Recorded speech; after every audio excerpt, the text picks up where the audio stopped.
American president Donald ട്രംപിന് പൊതുജന പിന്തുണ കുറഞ്ഞു വരുന്നതായി കാണിക്കുന്ന സർവേ ഫലം പുറത്തുവിട്ടിരിക്കുകയാണ് യാഹൂ യുഗവ് സർവേ.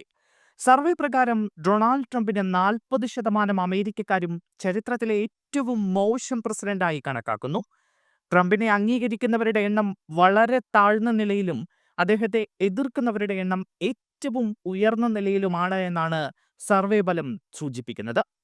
താങ്ങാനാവാത്ത സാമ്പത്തിക പ്രതിസന്ധി, കുടിയേറ്റക്കാർക്കെതിരായ അക്രമം, അധികാരമേറ്റതു മുതൽ ഉണ്ടായിട്ടുള്ള അതിക്രമങ്ങൾ തുടങ്ങിയവയെല്ലാം വലിയ വിമർശനങ്ങൾക്ക് കാരണമായിട്ടുണ്ട്. മൂന്നിൽ ഒരാൾക്ക് മാത്രമാണ് ട്രംപിനോട് അനുകൂല നിലപാടുള്ളത് എന്നാണ് റിപ്പോർട്ട്. 12% പേർ ട്രംപിനെ മികച്ച നേതാവായി കരുതുന്നുമുണ്ട്. 21% പേർ ശരാശരിയേക്കാൾ മികച്ച നേതാവായി കാണുന്നു. മൊത്തത്തിൽ നോക്കിയാൽ 53% അമേരിക്കക്കാരും ട്രംപിനെ ഏറ്റവും വിജയകരമല്ലാത്ത പ്രസിഡന്റുമാരിൽ ഒരാളായാണ് കാണുന്നത്. വർദ്ധിച്ചുവരുന്ന വിമർശനങ്ങളും താഴുന്ന സപ്പോർട്ട് റേറ്റിംഗുകളും ട്രംപിനെയും അദ്ദേഹത്തിന്റെ അനുയായികളെയും പരിഭ്രാന്തരാക്കുന്നുണ്ട് എന്നാണ് നിരീക്ഷകർ ചൂണ്ടിക്കാണിക്കുന്നത്.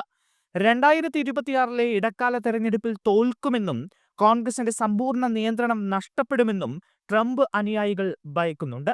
ഇടക്കാല തെരഞ്ഞെടുപ്പുകൾക്ക് മുന്നോടിയായി വിമർശനങ്ങളെ നേരിടാനും വോട്ടർമാരെ ആകർഷിക്കാനും ട്രംപ് തന്റെ തന്ത്രങ്ങളിൽ മാറ്റം വരുത്തിയിട്ടുണ്ട്.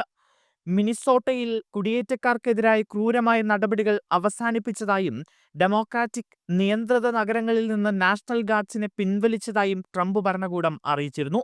എന്നിരുന്നാലും ഇതൊന്നും ബലം കണ്ടില്ല എന്നാണ് നിലവിലെ സർവേ ഫലം വെളിപ്പെടുത്തുന്നത്. ഇടക്കാല തെരഞ്ഞെടുപ്പിൽ റിപ്പബ്ലിക്കൻ പാർട്ടിക്ക് തിരിച്ചടി നേരിടുമെന്നാണ് തുടർച്ചയായുള്ള സർവേ ഫലങ്ങൾ വ്യക്തമാക്കുന്നത്. കൂടാതെ യാഹൂ ഗൂഹവ് സർവേയിൽ ട്രംപിന്റെ അംഗീകാര നിരക്ക് 38% എക്കാലത്തെയും താഴ്ന്ന നിലയിലാണ് എന്നും എതിർപ്പ് 58% എക്കാലത്തെയും ഉയർന്ന നിലയിലാണ് എന്നും വ്യക്തമാക്കുന്നു. ഇടക്കാല തെരഞ്ഞെടുപ്പിൽ റിപ്പബ്ലിക്കൻ പാർട്ടി തോറ്റാൽ ട്രംപ് ഇംപീച്ച് ചെയ്യപ്പെടുമെന്ന് പാർട്ടി അനുയായികൾക്ക് ഇതിനോടകം തന്നെ മുന്നറിയിപ്പ് നൽകിയിട്ടുണ്ട്. ഡെമോക്രാറ്റിക് നിയന്ത്രണത്തിലുള്ള സെനറ്റ് വന്നാൽ ഭരണകൂടത്തിന്മേലുള്ള നിരീക്ഷണം തിരികെ വരും. ട്രംപിന്റെ പല അജണ്ടകളും ഇതോടെ അവസാനിക്കുകയും ചെയ്യും.